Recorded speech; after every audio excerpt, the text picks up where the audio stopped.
तो फ्रेंड्स, स्वागत है इस चैनल पर। आज के इस वीडियो में हम लोग देखने वाले हैं बीएसएससी स्पेशल जीके जीएस का अगला क्लास। फ्रेंड्स, आप लोग जानते हैं कि इस चैनल पर प्रतिदिन बीएसएससी स्पेशल जीके जीएस के कुछ इंपॉर्टेंट क्वेश्चंस आ रहे हैं जो कि बीएसएससी में बार बार पूछे गए हैं।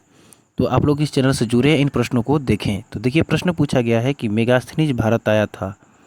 आप लोग जानते हैं कि चंद्रगुप्त मौर्य के शासनकाल में मेगास्थनीज भारत आया था। मेगास्थनीज कौन था? तो ये सेल्यूकस निकेटर का राजदूत था। सेल्यूकस निकेटर का ये राजदूत था जिसने इंडिका नामक पुस्तक लिखा था। इंडिका नामक पुस्तक लिखा था, ठीक है। और याद रखिएगा, इंडिका नामक पुस्तक में पूछा भी जाता है कि इंडिका नामक पुस्तक में पाटलिपुत्र को क्या कहा गया है? तो पाटलिपुत्र को पोलीब्रोथा कहा गया है। पोलीब्रोथा कहा गया है पाटलिपुत्र को, ब्रोथा, ठीक है। याद रखिएगा, ये कुछ इंपॉर्टेंट प्रश्न यहाँ से बनते हैं। चलिए नेक्स्ट देखते हैं। देखिए, प्रश्न पूछा गया है कि कालीबंगा स्थित है। आप लोग जानते हैं फ्रेंड्स कि कालीबंगा राजस्थान में स्थित है और कालीबंगा का अर्थ होता है काले रंग की चूड़ियाँ। काले रंग की चूड़ियाँ होता है, ठीक है फ्रेंड्स, कालीबंगा का अर्थ। अब ये कालीबंगा से बहुत सारे चीज़ों का प्रमाण भी मिला है। जैसे में याद रखिएगा कि कालीबंगा से जो है जोता हुआ खेत का प्रमाण मिला है। कालीबंगा से जोता हुआ खेत का भी प्रमाण मिला है। उसी तरह कालीबंगा से जो है अलंकृत ईंट मिले हैं। अलंकृत जो ईंट मिले हैं कालीबंगा से मिले हैं, ठीक है।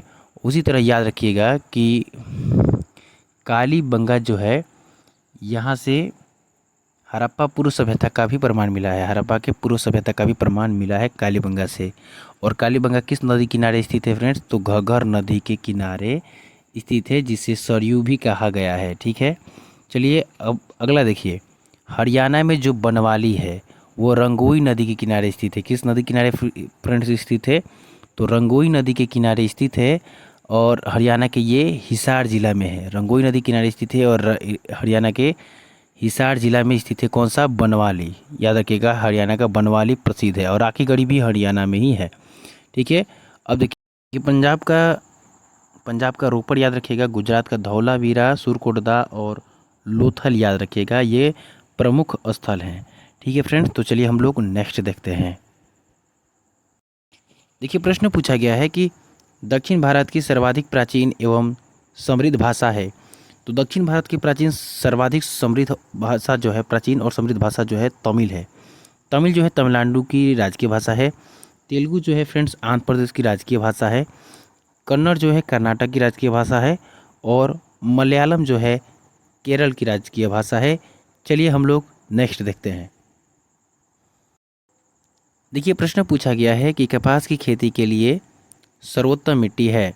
तो आप लोग जानते हैं कि कपास की मिट्टी के लिए काली मिट्टी सर्वोत्तम मानी जाती है, इसलिए काली मिट्टी को कपासीय मृदा के भी नाम से जाना जाता है। याद रखिएगा, काली मिट्टी का दूसरा नाम रेगुर मृदा है। ये भी पूछा जाता है एग्जाम में। काली मिट्टी का काला रंग पूछा जाता है, तो लोहा और एल्युमिनियम के कारण काली मिट्टी का काला रंग हुआ है, ठीक है। अगला देखिए, काली मिट्टी के बारे में याद रखिएगा। काली मिट्टी में सबसे अधिक नमी धारण करने की क्षमता होती है। काली मिट्टी में सबसे अधिक नमी धारण करने की क्षमता होती है। उसके बाद याद रखिएगा कि काली मिट्टी जो है ये कपास के फसल के लिए उपयुक्त होती है। और याद रखिएगा, काली मिट्टी का निर्माण भी पूछा जाता है। तो काली मिट्टी का निर्माण जो है बेसाल्ट के चट्टानों के टूटने फूटने से है। बेसाल्ट के, ये मतलब देखिए, अग्नेय चट्टान के बेसाल्ट चट्टान का जो किस्म है इसके टूटने फूटने से काली मिट्टी का निर्माण हुआ है, ये याद रखना है, ठीक है फ्रेंड्स। और भारत में अगर पूछा जाए कि सबसे उपजाऊ मिट्टी कौन सी है, तो जलोढ़ मिट्टी है। और सबसे अधिक विस्तृत मिट्टी भी कौन सी है? जलोढ़ है। तो ये इंपॉर्टेंट है, कुछ याद रखिएगा। चलिए हम लोग नेक्स्ट देखते हैं। देखिए, प्रश्न पूछा गया है कि बृहत संहिता जो है, बृहत संहिता का रचयिता कौन था? तो वराहमिहिर जो है बृहत संहिता का रचयिता था। और अगला याद रखिएगा कि वराहमिहिर जो है ये गुप्तकालीन भारतीय गणितज्ञ और खगोलविद था। ये गुप्तकालीन भारतीय गणितज्ञ था और खगोलविद था, ठीक है। अगला याद रखिएगा आर्यभट्ट के बारे में। आर्यभट्ट जो है ये जो थे, इनका जो जन्म हुआ था पाटलिपुत्र के तरेंगना में हुआ था। ये बिहार के थे आर्यभट्ट। इनका जन्म पाटलिपुत्र के तरेंगना में हुआ था। इम्पोर्टेंट है। ब्रह्मगुप्त के बारे में याद रखिएगा कि ब्रह्मगुप्त को भारत का न्यूटन कहा जाता है। इन्हें भारत का न्यूटन पूछा जाए किसे कहा जाता है तो ब्रह्मगुप्त को कहा जाता है। भारत का न्यूटन इन्हें कहा जाता है, न्यूटन। ठीक है, क्योंकि ब्रह्मगुप्त ने ब्रह्म सिद्धांत में गुरुत्वाकर्षण के सिद्धांत दिए थे, इसलिए इन्हें भारत का न्यूटन कहा जाता है। याद रखिएगा। चलिए फ्रेंड्स, हम लोग नेक्स्ट देखते हैं। देखिए, प्रश्न पूछा गया है कि लक्षद्वीप कहाँ स्थित है। तो आप लोग जानते हैं कि लक्षद्वीप अरब सागर में स्थित है और लक्षद्वीप अरब सागर में 36 द्वीपों। लक्षद्वीप में कितने द्वीप हैं तो 36 द्वीप हैं और अरब सागर में है। लक्षद्वीप का निर्माण किससे हुआ है तो याद रखिएगा, परवालों से लक्षद्वीप का निर्माण हुआ है। लक्षद्वीप का निर्माण परवालों से हुआ है। ठीक है।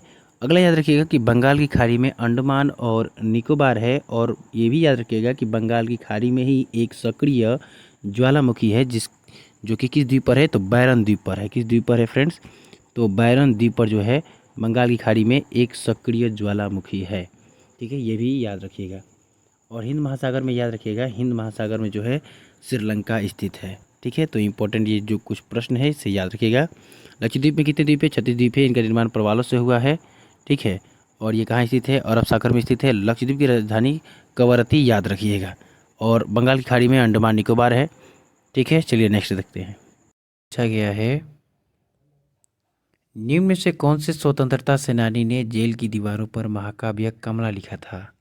तो आपको पता होगा कि बी डी सावरकर ने अंग्रेज़ों के द्वारा इनको काला पानी का सज़ा दिया गया था। ठीक है, काला पानी कहाँ था, कहाँ स्थित है तो वो अंडमान निकोबार में स्थित है। तो बी डी सावरकर ने काला पानी की सज़ा भोग रहे थे सेलुलर जेल में। ठीक है, तो सेलुलर जेल के दीवारों पर इन्होंने महाकाव्य कमला लिखे थे। ठीक है, याद रखिएगा कि 1904 में वी डी सावरकर के द्वारा एक संगठन का स्थापना किया गया था जिसका नाम था अभिनव भारत नामक क्रांतिकारी संगठन। अभिनव भारत नामक क्रांतिकारी संगठन की स्थापना इनके द्वारा किया गया था। याद रखिएगा। और मदन मोहन मालवीय से एक प्रश्न याद रखिएगा कि मदन मोहन मालवीय के द्वारा 1916 में काशी हिंदू विश्वविद्यालय की स्थापना किया गया था। काशी हिंदू विश्वविद्यालय की स्थापना 1916 में मदन मोहन मालवीय के द्वारा किया गया था। चलिए नेक्स्ट देखते हैं। देखिए, प्रश्न पूछा गया है कि निम्नलिखित में से सबसे पुराना कौन सा है। तो आप लोग जानते हैं सबसे पुराना जो है अजंता एलोरा की गुफाएं हैं, और ये कहाँ स्थित है तो महाराष्ट्र में स्थित है। ठीक है फ्रेंड्स, चलिए हम लोग नेक्स्ट देखते हैं। देखिए, याद रखिएगा, अगर ताजमहल का निर्माण करता जो थे या मुख्य कलाकार जो थे उनका क्या नाम था तो याद रखिएगा उस्ताद अहमद लाहौरी थे। इसके इंजीनियर कौन थे उस्ताद ठीक है, उस्ताद अहमद लाहौरी थे। ठीक है, चलिए हम लोग नेक्स्ट देखते हैं। देखिए, प्रश्न पूछा गया है कि लोक नृत्य और राज्यों के युग्मों में कौन सा सुमेलित नहीं है। तो देखिए, बाउल जो है वो बंगाल का है, सही है। कजरी उत्तर प्रदेश का, ये भी सही है। तमाशा महाराष्ट्र का है, ये भी सही है। लेकिन झूमर जो है हरियाणा का नहीं है। झूमर जो है एक प्राचीन लोक नृत्य है, और ये बिहार, झारखंड, छत्तीसगढ़, उड़ीसा और पश्चिम बंगाल का लोक नृत्य है, लेकिन हरियाणा का लोक नृत्य नहीं है। याद रखिएगा, ये बिहार, झारखंड, छत्तीसगढ़, उड़ीसा और पश्चिम बंगाल का लोक नृत्य है। चलिए नेक्स्ट देखते हैं। देखिए, पूछा गया है कि मुद्रा राक्षस नाटक के लेखक कौन थे तो विशाख दत्त थे। विशाख दत्त से एक और प्रश्न याद रखिएगा कि इन्होंने देवी चंद्रगुप्तम की भी रचना किया था। देवी चंद्रगुप्तम की रचना किसने किया था तो चंद्रगुप्तम। ठीक है, देवी चंद्रगुप्तम की भी रचना विशाख दत्त के द्वारा किया गया था, और मुद्रा राक्षस की भी रचना विशाख दत्त के द्वारा किया गया था। ठीक है, याद रखिएगा कि कौटिल्य के द्वारा अर्थशास्त्र नामक पुस्तक की रचना किया गया था। कालिदास के द्वारा जो है मेघदूत, अभिज्ञान शकुंतलम और कुमार संभवम की रचना किया गया था। तो ये कुछ इंपॉर्टेंट है, याद रखिएगा फ्रेंड्स। ठीक है, चलिए हम लोग नेक्स्ट देखते हैं। देखिए, पूछा गया है कि संयुक्त राष्ट्र सुरक्षा परिषद के स्थायी सदस्यों की संख्या कितनी है। तो अस्थाई पूछा है तो 5। आप लोग जानते हैं कि यूएन जो है, यूनाइटेड नेशन जिसे कहा जाता है, चलिए इसके बारे में पूरा जानकारी देते हैं। देखिए, यूनाइटेड नेशन जो है, इसकी स्थापना जो है 24 अक्टूबर 1945 को किया गया था। ठीक है, इसका मुख्यालय जो है न्यूयॉर्क में है। इसका मुख्यालय न्यूयॉर्क में है। और याद रखिएगा कि इसके कितने अंग हैं, तो 6 अंग हैं। और सबसे जो बड़ा है वो कौन सा है, महासभा है। महासभा का कितने सदस्य हैं, तो 193 सदस्य हैं। 193वां सदस्य कौन सा है, तो दक्षिणी सूडान है, याद रखिएगा। और याद रखिएगा कि दूसरा जो है इसका अंग है वो है सुरक्षा परिषद। सुरक्षा परिषद में 2 सदस्य होते हैं, एक अस्थाई और दूसरा अस्थाई। अस्थाई देशों की संख्या जो है 5 होता है और अस्थाई देशों की संख्या 10 होता है। इसका चुनाव 2-2 वर्षों पर होता है, ये अस्थाई होते हैं।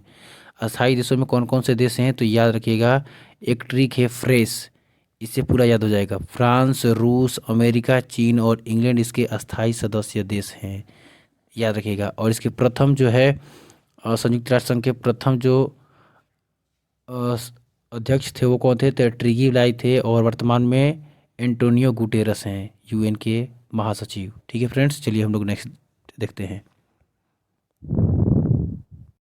देखिए, पूछा गया है कि हीराकुंड बांध स्थित है। तो आप लोग जानते हैं हीराकुंड बांध उड़ीसा में स्थित है, महानदी पर स्थित है। और आप लोग जानते हैं कि भारत का सबसे लंबा बहुउद्देशीय परियोजना हीराकुंड परियोजना है, जो कि महानदी पर है और उड़ीसा में है। भारत की सबसे बड़ी परियोजना पूछा जाएगा तो टिहरी, याद रखिएगा। टिहरी परियोजना जो कि किस पर है, भागीरथी नदी पर है। और कहाँ है, तो उत्तराखंड में है। ठीक है, आंध्र प्रदेश का नागार्जुन सागर बांध, याद रखिएगा, जो कि कृष्णा नदी पर है। किस नदी पर है, कृष्णा नदी पर है। ये सारे इंपॉर्टेंट है, इसे याद रखिएगा। चलिए हम लोग नेक्स्ट देखते हैं। देखिए, प्रश्न पूछा गया है कि 2001 से 2011 के मध्य बिहार में औसत दशकीय जनसंख्या वृद्धि दर कितनी रही, तो 25.1% रही। देखिए, भारत में सबसे अधिक जनसंख्या वाला राज्य पूछा जाए तो आप लोग बताइएगा यूपी। ठीक है, सबसे कम जनसंख्या वाला राज्य पूछा जाए तो आप लोग बताइएगा सिक्किम। ठीक है, कौन सा है फ्रेंड्स, सिक्किम जो है सबसे कम जनसंख्या वाला राज्य है। भारत में सबसे अधिक जनसंख्या घनत्व वाला राज्य पूछा जाए तो बताइएगा बिहार। और सबसे कम जनसंख्या घनत्व वाला राज्य पूछा जाए तो बताइएगा अरुणाचल प्रदेश। ठीक है, उसी तरह पूछा जाए कि भारत में सबसे अधिक साक्षर राज्य पूछा जाए तो बताइएगा केरल। और भारत में सबसे कम साक्षर राज्य पूछा जाए तो बिहार। ठीक है, तो ये कुछ इंपॉर्टेंट चीज़ें हैं। और भारत में सबसे अधिक लिंगानुपात पूछा जाए तो बताइएगा हरियाणा। और सबसे कम लिंगानुपात पूछा जाए, सॉरी, भारत में सबसे अधिक लिंगानुपात पूछा जाए तो बताइएगा केरल। और सबसे कम पूछा जाए तो हरियाणा। ठीक है फ्रेंड्स, चलिए हम लोग नेक्स्ट देखते हैं। उम्मीद करते हैं कि ये वाला कुछ प्रश्न आपको समझ में आया होगा। चलिए नेक्स्ट देखते हैं। देखिए, प्रश्न पूछा गया है कि नॉर्वे में अर्धरात्रि के समय सूर्य कब दिखाई देता है। तो आप लोग जानते हैं कि 21 जून को जो है नॉर्वे में मध्यरात्रि के दिन सूर्य दिखाई देता है। नॉर्वे को याद रखिएगा, मध्यरात्रि के सूर्य का देश कहा जाता है। ठीक है, मध्यरात्रि के सूर्य का अर्थ होता है कि सूर्य का ध्रुवीय वृत्त में देर तक चमकना जो है ये कहलाता है। ये याद रखिएगा, ये घटना हमें 21 जून को दिखाई देता है। ठीक है, चलिए हम लोग नेक्स्ट देखते हैं। देखिए, प्रश्न पूछा गया है कि भारत में पहली पंचवर्षीय योजना का आधार क्या था। तो आप लोग जानते हैं आधार जो था वो किस मॉडल पर था, तो हेरोल्ड डोमर मॉडल पर था। इसका मुख्य उद्देश्य था कृषि का विकास। ठीक है, क्या था, कृषि का विकास। और इसका टाइम पीरियड है 1951 से 1956। ठीक है, और दूसरी पंचवर्षीय योजना का आधार क्या था, महालनोबिस मॉडल था ये। और इसका मुख्य उद्देश्य था भारी उद्योगों की स्थापना। इसका जो टाइम पीरियड है 1956 से 1961। पूछा जाए कि पंचवर्षीय योजना को कौन तैयार करता था, तो योजना आयोग तैयार करता था। योजना आयोग की स्थापना कब किया गया था, तो 15 मार्च 1950। ठीक है, योजना आयोग के प्रथम अध्यक्ष कौन थे, तो पंडित जवाहरलाल नेहरू। और इसके अध्यक्ष कौन होते हैं, तो प्रधानमंत्री होते हैं। योजना आयोग द्वारा बनाई गई योजना को पास कौन करता है, तो एनडीसी पास करता है, नेशनल डेवलपमेंट काउंसिल यानी राष्ट्रीय विकास परिषद पास करता है। तो ये कुछ इंपॉर्टेंट प्रश्न है, इसे याद रखिएगा। चलिए हम लोग नेक्स्ट देखते हैं। देखिए, प्रश्न पूछा गया है कि भारत के प्रथम विधि मंत्री कौन थे। तो आप लोग जानते हैं कि भीमराव अम्बेडकर भारत के प्रथम विधि मंत्री थे। पंडित जवाहरलाल नेहरू भारत के प्रथम प्रधानमंत्री भी थे और भारत के प्रथम विदेश मंत्री भी थे। मौलाना अबुल कलाम आज़ाद भारत के प्रथम शिक्षा मंत्री थे। सरदार वल्लभ भाई पटेल भारत के प्रथम गृह मंत्री भी थे और भारत के प्रथम उप प्रधानमंत्री भी थे। तो ये सारे याद रखिएगा। चलिए हम लोग नेक्स्ट देखते हैं।